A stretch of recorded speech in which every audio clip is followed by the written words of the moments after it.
Hey, what is going on? It is Sunday, July 31st, last day of July. Welcome to Shaft the Algo Guy. And yeah, I'm ready to do another coding problem for you. Yeah, so if you like my videos, like, subscribe, comment, and yeah, just show me some love, so to speak. And yeah, let's get to it. This is 1013 partition array into 3 parts with equal sum. Okay, so this is an easy question.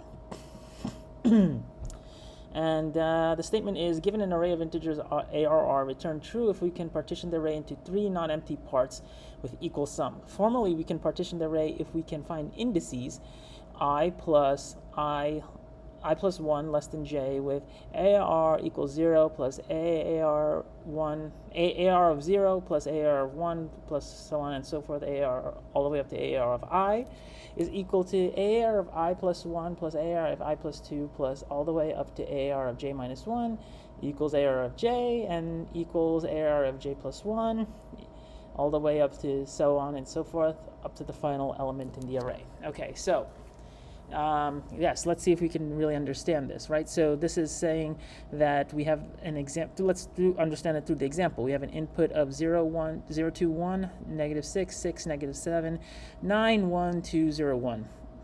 And the output is true. So we can partition this array into 3 parts whose sum is equal. Okay, so 0 plus 2 plus 1 is 3, negative 6 plus 6 minus 7 plus 9 equals 3, plus 1 equals 3, sorry, 2 plus 0 plus 1 equals 3, so 3 equals 3 equals 3, okay? So, in this case, AR of 0, 2, 1, negative 6, 6, 7, 9, negative 1, 2, 0, 1, right? What's the difference between here? Okay, this 1 was shifted to a negative 1. This is false, okay, and part of the algorithm is essentially, we'll talk about it, but we'll try to understand why this is false. And, okay, through, the process of solving this problem. Okay, so how do we solve this problem? So if you're, the first thing that you might be thinking is that, well, the, I guess, most brute force, dumbest way to solve this problem, right, quote, dumb, unquote, is to literally find all the combinations of partitions, right? So, you could have 0, 2, 0 plus 2, that's one partition, 1 minus 6 plus 6 minus 7 plus 9 plus 1 equals another partition, 2 plus 0 plus 1 equals another partition. You could try to partition these all day, and honestly, you'd probably be here all day. That problem, this subarray partitioning problem, is an exponential, super exponentially hard problem in time-wise, complexity-wise to solve. And yeah, we can write some kind of DFS to solve this, right? But let's just say that we know there's a better way, okay? And especially since this is a Leetcode easy, there's got to be a better way, right? Okay, so how can we solve this faster?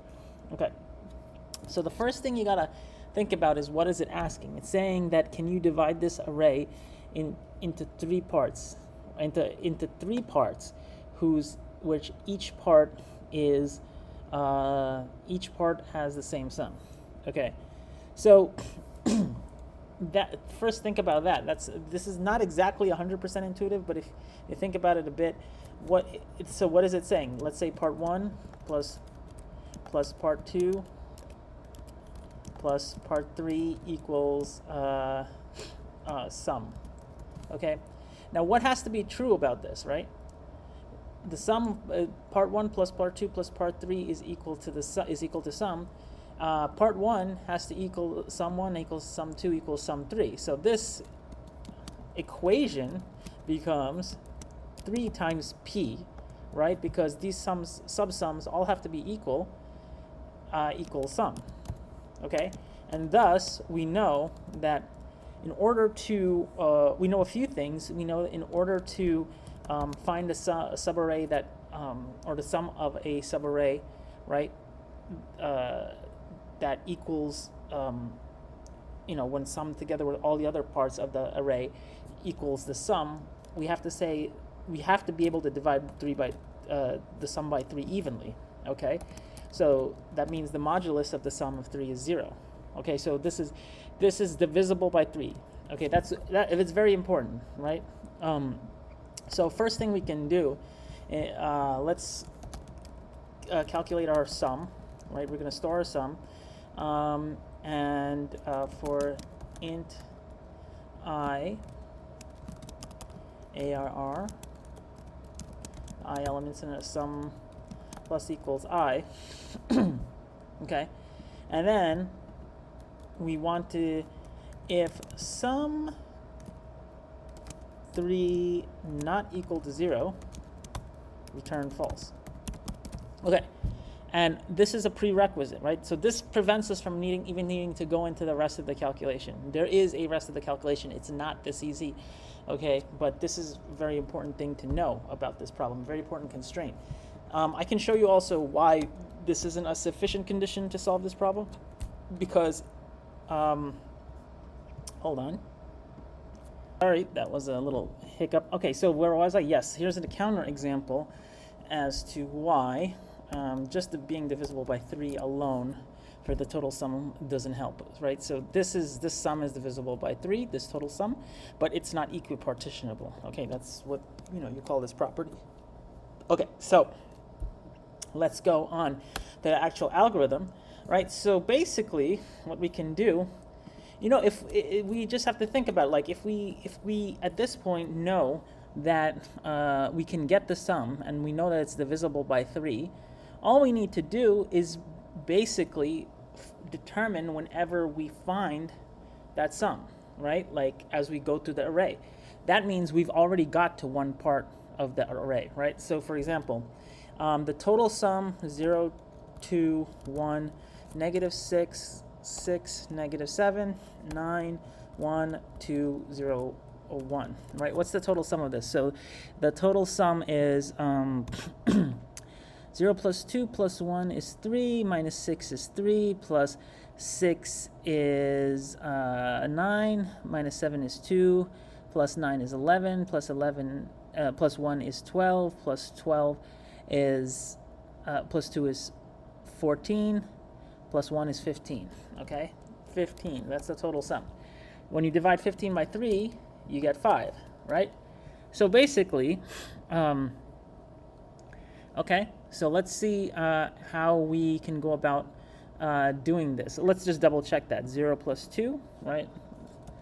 0 plus 2 plus 1 minus 6. So the 0 plus 2 is 2, plus 1 equals 3, right? Plus minus 6. Okay, so we can count this here. This total is 2 plus 3, and this is basically a prefix sum, right? Minus 3. Okay, so we're at minus 3 here. Then we're at 6, so we're at 3 minus 7 minus 7.